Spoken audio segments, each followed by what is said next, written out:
What if you could have a reverb that analyzes your sound and builds the perfect space for your mix without having to browse through thousands of presets? In this video, we're going to take a deep dive into Sonible's Smart Reverb 2. Let's have a look. Alright, so the first place where I want to start is the drum kit, and let's go ahead and load up Smart Reverb. Let's bypass it and hear what this drum kit sounds like.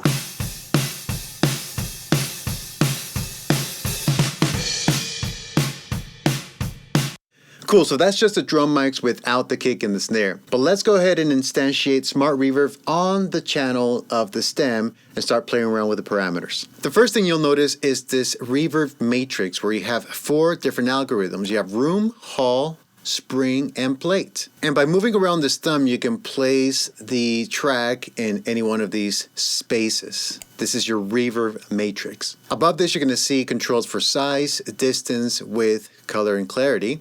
And you're not going to find a mix knob or a pre-delay. Instead, this is more intuitive. The way it works is that you analyze the track based on a profile. In this case, we're going to choose drums and select drum set. Hit analyze and start the song.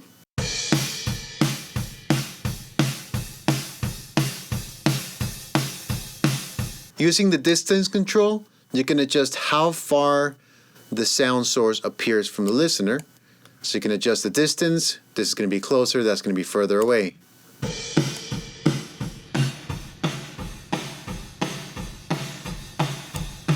And this is an intuitive way of being able to use Smart Reverb 2 as an insert. With the controls above, you can adjust the perceptual control. So let's go ahead and play around with distance, size, width, color, and clarity.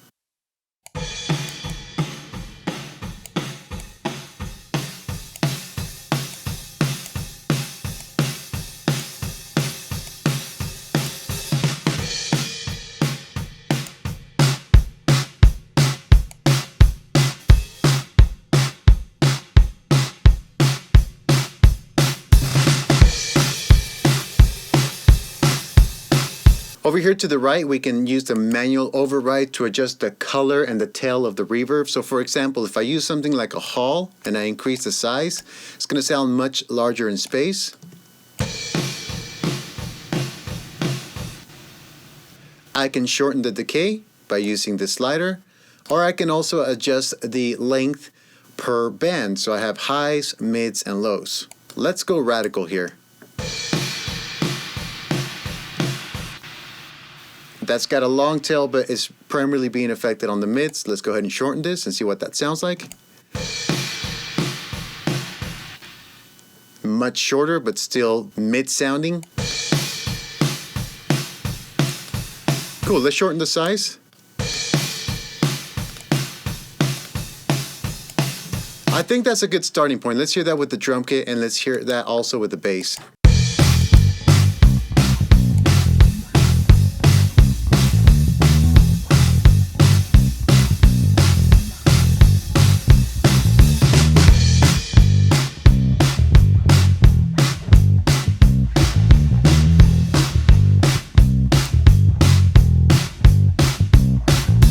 That's real nice right there. If you like to use Smart Reverb, not as an insert, but on aux send and receive, you can do that as well.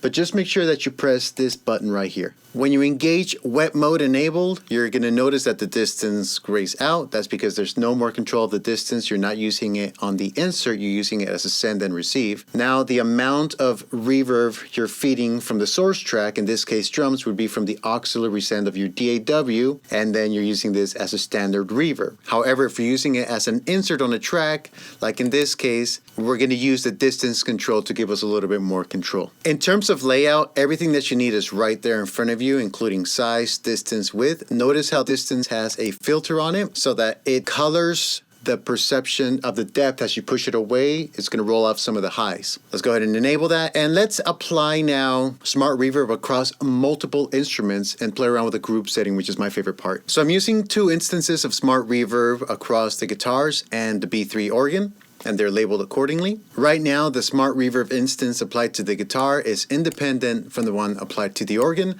Let's bypass this and hear what this original track sound like.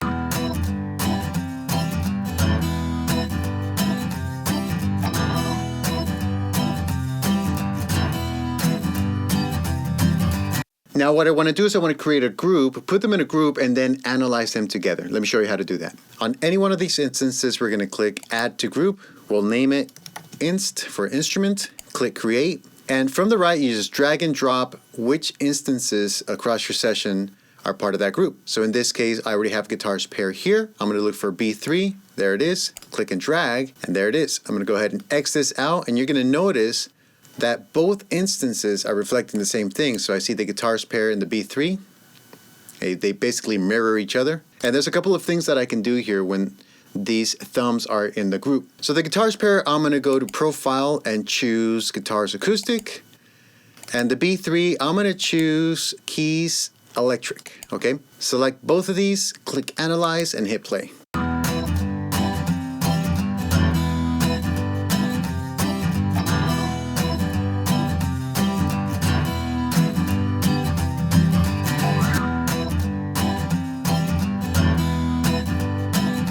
From here, I can move both of these tracks to any place in this reverb matrix. So if I want to hear what they're going to both sound like coming out of a spring reverb, and I can put them there, and I can also adjust the distance.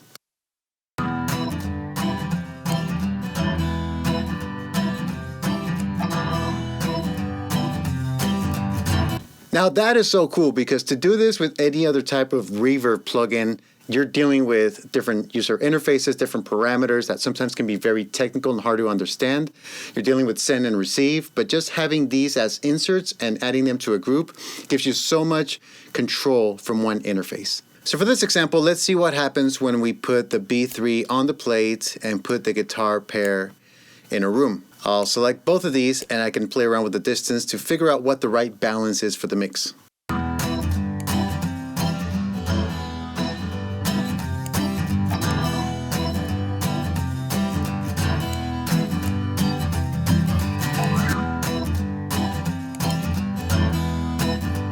Okay, that's a good starting point. Let's go ahead and check that out with the track. Here we go.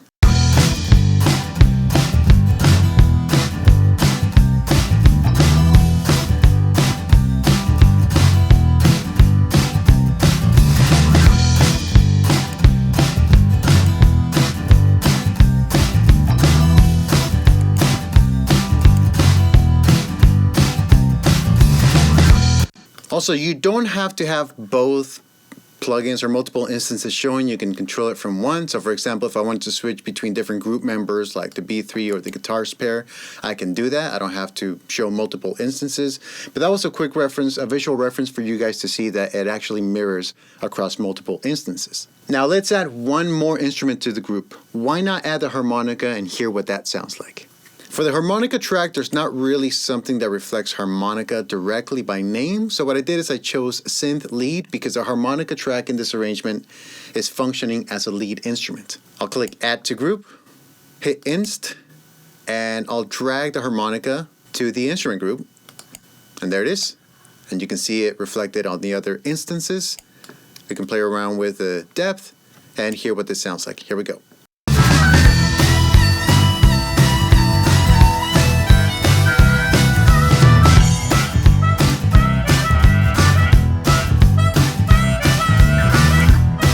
Wow, that's really noticeable. I like that. Let's hear what that sounds like with the lead vocals.